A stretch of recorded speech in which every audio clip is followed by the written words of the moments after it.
Assalamualaikum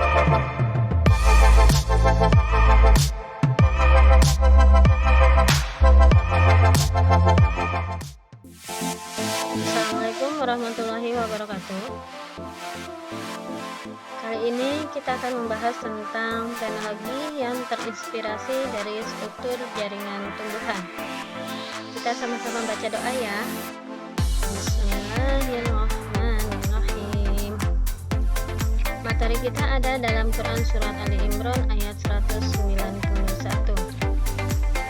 Pada ayat ini Allah memerintahkan kepada kita manusia agar mempergunakan akal kita untuk memikirkan ayat-ayat Allah dan ciptaan-ciptaan Allah. Nah, dengan menggunakan akal, akhirnya akan terciptalah suatu teknologi yang banyak kita gunakan sekarang ini. Tujuan pembelajaran, macam-macam teknologi. Yang pertama, panel surya atau solar cell. Yang kedua, ada sensor cahaya. Yang ketiga, lapisan pelindung dan penggerak. Yang keempat adalah alat pemurnian air. Panel surya atau solar cell. Di sini memanfaatkan energi matahari yang dirubah menjadi energi listrik. Ketika matahari menabrak permukaan panel surya, maka elektron pada panel surya bergerak dan muatan positif pun akan ikut bergerak. Akibatnya akan timbul suatu arus listrik. Nah, keuntungan yang kita peroleh yaitu tanpa suara, ramah lingkungan, dapat dipasang di mana saja, dapat dipindahkan sesuai dengan kebutuhan, kemudian hemat karena tidak memakai bahan bakar. Panel surya ini terinspirasi dari mekanisme fotosintesis ya yang kita pelajari sebelumnya. Jadi dengan adanya matahari menyebabkan elektron negatif yang ada pada daun akan bergerak dan diikuti oleh muatan positif akan ikut bergerak sehingga membentuk kompleks enzim yaitu menghasilkan energi.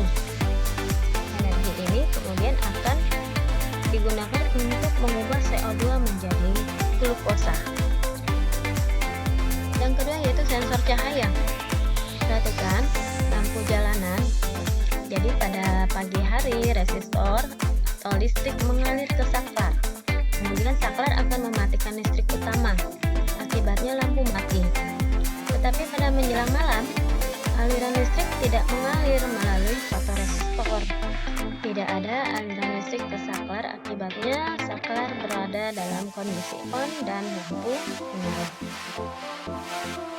Nah, sensor cahaya ini terinspirasi dari mekanisme gerak stomata, di mana stomata pada malam hari kondisinya akan terbuka,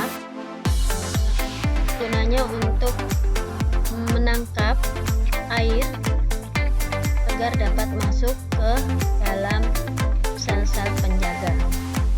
Kemudian pada saat siang hari, stomata ini akan menutup untuk mengurangi proses penguapan. Nah, ini contohnya ya sensor cahaya. Jadi lampu akan otomatis nyala atau mati atau akan kondisi meredup. Kemudian yang ketiga yaitu lapisan pelindung dan pengkilap akan menginspirasi terinspirasi dari lapisan kutikula pada daun. Ini adalah daun talas atau bisa juga daun teratai. Jadi mengandung kutikula yang banyak mengandung senyawa lipid dan polimer hidrokarbon, di mana kedua senyawa ini bersifat hidrofobik atau tidak suka air. Jadi lapisan ini tidak membasahi daun. Ya, kemudian daun tetap bersih karena debu atau kotoran tidak dapat menempel.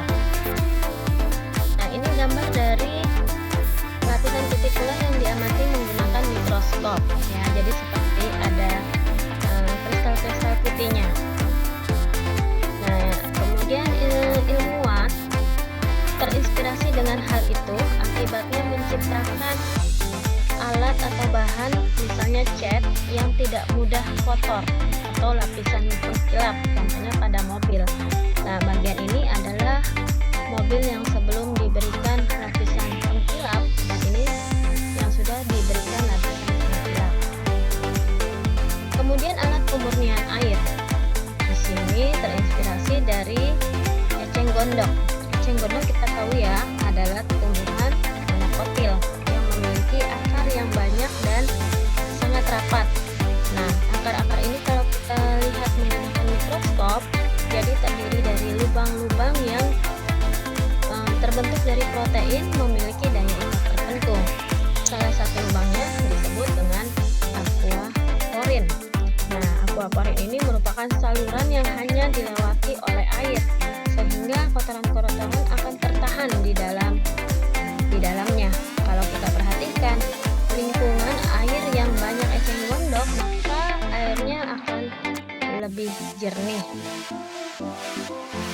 Nah, ini alat yang terinspirasi dari eceng gondok, yaitu alat penyaring atau pemurnian air.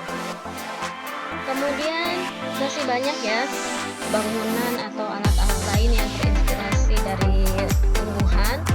Contohnya di sini Museum Avandi yang terletak di Yogyakarta. Jadi kalau kita perhatikan bentuk atapnya menyerupai daun pisang. Kemudian ada gedung teater di Singapura. Bagian atapnya kalau kita lihat dari dekat seperti ini, duri-durinya lancip seperti kulit buah durian. Kemudian ini adalah jaringan sel parenkim. Nah, ini yang menginspirasi adanya paving atau konblok yang biasa kita temukan di jalanan. Kemudian ada velcro, terinspirasi dari duri tanaman. Kemudian ada pemurnian udara Andrea. Kemudian ada PLTS. Ini terinspirasi dari bunga matahari, di mana dengan menggunakan PLTS ini penggunaan bahannya minimal dan energi yang dihasilkan lebih banyak. Kemudian ada biophotovoltaic more stable.